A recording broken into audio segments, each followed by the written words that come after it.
Yon! Hello, what's up mga boss? Welcome back and again dito sa aking YouTube channel.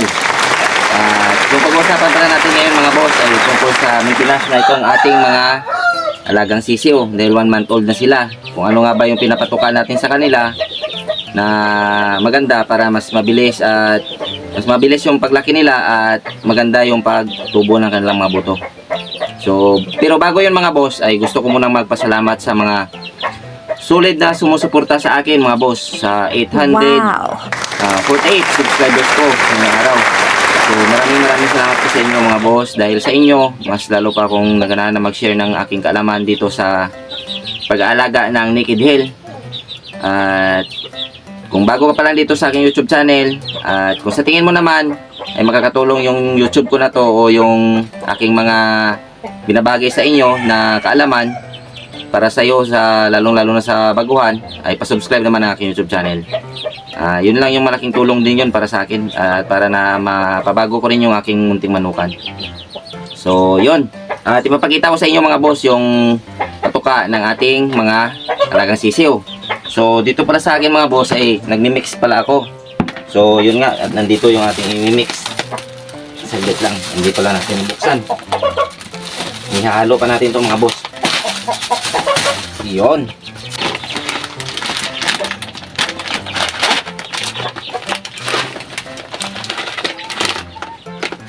Wow.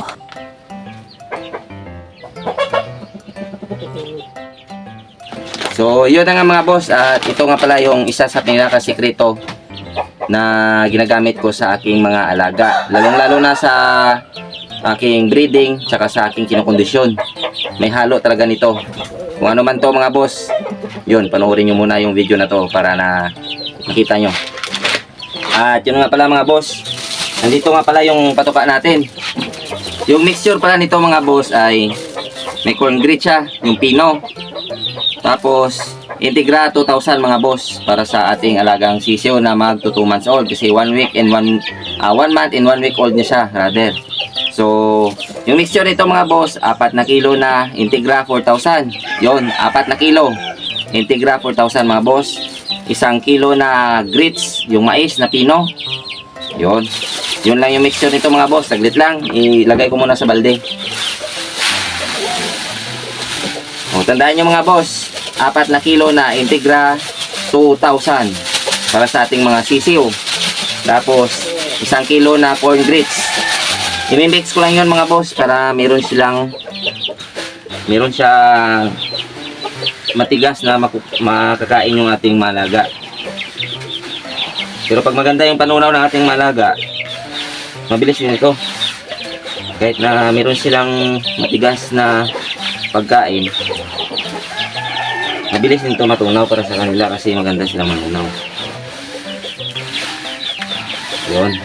Na-mix ko na mga boss. At ang pinaka-last na i-mix natin mga boss, itong nasa pack. Ito mga boss, yon, itong nasa pack na to. So gusto nyo malaman mga boss kung ano to. Ito yung pinakasikreto kasi may gatas kasi to. Meron siyang gatas na more on sa gatas. Kaya ito yung kailangan ng ating mga alaga, lalo na yung ating kinokondisyon, yung ating nilalaban. Yun, ihalo ko na. Ay, yun pala. Super bake lang naman to mga boss. Yun, ito yung sikreto dito mga boss. Kita nyo naman yung mga alaga ko kahit na 1 month old, 3 months old pero malalaki na.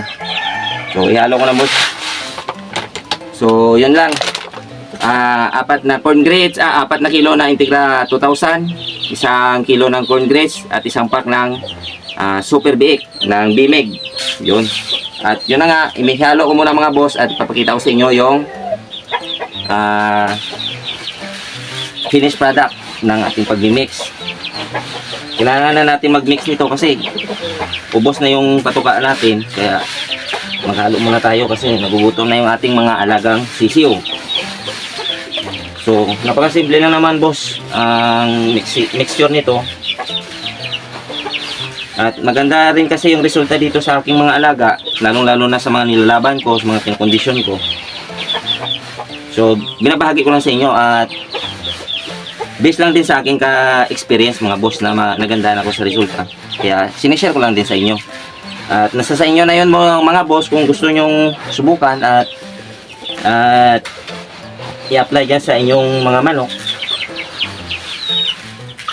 Wala din namang problema yon.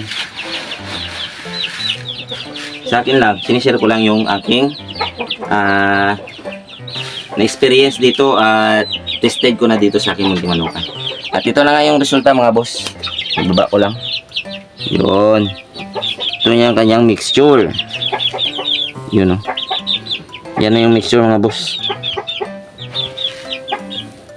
Yun. Sana At kung bago ka pa lang dito sa aking YouTube channel mga boss, pa-subscribe naman. At pahit mo na rin yung notification bell para lagi kang updated sa mga susunod pa na videos. Marami ka pa matutunan at marami pa akong may share sa inyo mga boss. At yun lang. Hanggang dito lang muna yung ating video. Sa susunod na naman. At saka mga boss, lagi nating tatandaan na ang Nicky Del ay sports lamang. Huwag tayong magpakalulong sa sugal. Lagi nating unahin ang ating pamilya. Yun lang. Maraming salamat. God bless natin lahat.